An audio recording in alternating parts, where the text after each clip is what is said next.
ఇవాళ సుష్మందిర్కి వెళ్ళాను. ఆడ లక్ష్మీది పూజ జరిగింది. వసుంధరెడ్డి వచ్చిండు, వాళ్ళ భార్య వచ్చింది. అక్కడ పూజ అయిన తర్వాత ఇంటికి వచ్చేసాం.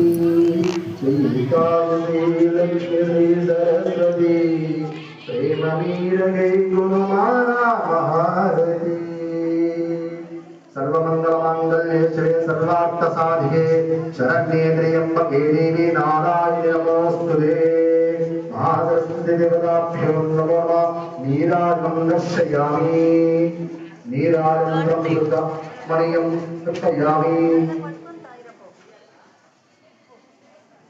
प्रदक्षिणनमस्कारां यानि कानि च पापानि जन्मानि भूतानि च तानि तानि प्रदक्षन्ते पदे पदे पापोपकर्माणां पापात्मापापसम्भवा त्रायमां देवा शरणागतवत्सले अन्यथा शरणं नास्ति त्वमेव शरणं